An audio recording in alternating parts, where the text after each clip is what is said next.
தூண்டி கொடுத்தல் அப்படின்னா நினைவூட்டுதல், அப்படியே தூண்டி விட்டு அவங்கள நினைவுபடுத்துவாங்க. குறிப்பாக அறிவித்தல், தூண்டி கொடுத்து அவங்கள அறிவிப்பாங்க. இந்த மாதிரி தூண்டி விட்டு. அடுத்து வந்து பார்த்தோம்னா கோல் சொல்லுதல், அதுதான் கோட் சொல்லுதல்னு கொடுத்துருவாங்க. கோல் மூட்டி விடுவாங்கள்ல, தூண்டி கொடுத்தல். குற்றத்தை வந்து வெளிப்படுத்துறது தான் தூண்டி கொடுத்தல் அப்படிங்கிறது. தூண்டி தூர பிடித்தல்னா நுணுகி ஆராய்தல். இப்போ தூண்டியை தூரமாக பிடிச்சிக்கிட்டு அப்படியே நுணுக்கமாக ஆராய்வாங்க. தூண்டில் போடுதல்னா எதனாச்சும் ஒன்றை வந்து உளவறியணும், இல்லாட்டினா தன்வயப்படுத்துறதுக்காக தூண்டில் போடுவாங்க. தூறு வார்த்தல் அப்படின்னா கிணற்று வண்டல்களை வாரி எடுப்பாங்க, அதுதான் தூறு வார்த்தல். தூவி விடுதல்னா அப்படியே செய்தியை பரப்பி விடுவாங்க, அதுதான் தூவி விடுதல். தூளி மட்டம் அப்படின்னா என்ன சொல்கிறாங்கன்னா தரைமட்டம். தூளி மட்டம்னா தரைமட்டம். தூள்படுத்தல், இப்போ ஒரு வேலையை வந்து நல்லா தூளாக செய்யணும். தூள்படுத்தல் அப்படின்னா என்ன சொல்கிறாங்கன்னா ஒரு தீவிரமாக காரியத்தை நடத்துறது. தூள்படுத்துதல் அப்படின்னா தூள் தூளாக போயிடுச்சு, அப்போ முற்றும் அழிஞ்சு போச்சு. இப்போ அட்டகாசமாக ஒரு வேலையை பண்ணுறது, ஒரு திருவிழானா அட்டகாசமாக பண்ணுவாங்கள்ல, அதுதான் தூள்படுத்துதல். அடுத்து தெந்தனம் அடித்தல் அப்படின்னா வீணே திரிதல். தெந்தனமாக வீணே திரியிறான் அப்படின்னு சொல்லுவோம்ல, வேலையை வந்து உழப்புறது தெந்தனம் அடித்தல் அப்படிங்கிறாங்க.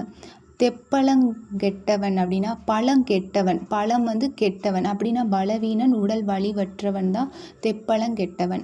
தெம்மாடி அப்படின்னா அறிவில்லாதவனை தெம்மாடி, ஒன்றுக்கும் உதவாதவனை தெம்மாடி அப்படின்னு சொல்கிறாங்க. தெரிய தெரிதல் அப்படின்னா என்ன சொல்ல, தெளிவாக அறிதல். நல்லா தெரிதல்னா தெளிவாக அறிஞ்சுக்கணும். தெருமறுதல்னா மனம் வந்து அப்படியே சுழலுது, அப்படியே தெருவை நினப்பாவே இருக்குது அப்படிங்கிற மாதிரி ஞாபகம் வச்சுக்கோ. மனம் வந்து சுழலுது.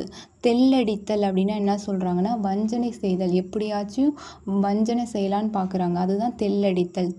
தெளிதல், தெளிவா அப்படிங்கிறப்ப மிக தெளிவாதல். தெறிக்க பேசுதல், அப்போ நிதானம் இல்லாமல் கடுமையாக பேசுகிறது தான் தெறிக்க பேசுதல். தெற்றென அப்படின்னா வந்து விரைவாக, உடனே, தெளிவாக. தெற்றென அப்படின்னா தென்படுத்துதல்னா புலப்படுதல். தேடி ஓடி திரிதல் அப்படின்னா பெருமுயற்சி செய்கிறதா தேடி ஓடி திரிதல். அடுத்து தேத்தாள அடித்தல். தேத்தாள் அடித்தல் அப்படின்னா பலவிடத்தும் மலிவாக விற்றல். தேத்தாள அடித்தல்னா பலவிடத்தும் வந்து பார்த்தா தாளம் போட்டுக்கிட்டே மலிவாக விற்கிறோன்னு தாளம் போடுறாங்கன்னு ஞாபகம் வச்சுக்கலாம். அடுத்து தேய்ந்து மாய்தல் அப்படின்னு, தேய்ந்து மாய்ந்து போதல்னா கவலையால் உடல் மெலிந்து போதல். தொங்கல் விழுதல், காதில் போட்டிருக்க ஒரு தொங்கல் விழுந்து போச்சுனாவே நம்ம என்ன நினைப்போம், குறைவாயிருச்சு தானே. தொடர்ச்சி பண்ணுதல்னா வழக்கிடுதல், வழக்கு அப்படியே வழக்கு தொடர்ப்பாங்கள்ல. அடுத்து வந்து இப்போ தொடுபிடியாகனா விடாப்பிடியாக நான் அந்த வேலையை செஞ்சாகணும், தொடுபிடியாக. தொடை தட்டுதல், தொடை தட்டிட்டு வாடா நம்ம வந்து சண்டைக்கு வா அப்படின்னு சொல்லுவோம்ல, சண்டைக்கு அழைத்தல். அடுத்து தொட்ட குறைனா முற்பிறப்பில் தொடங்கி விட்ட வினை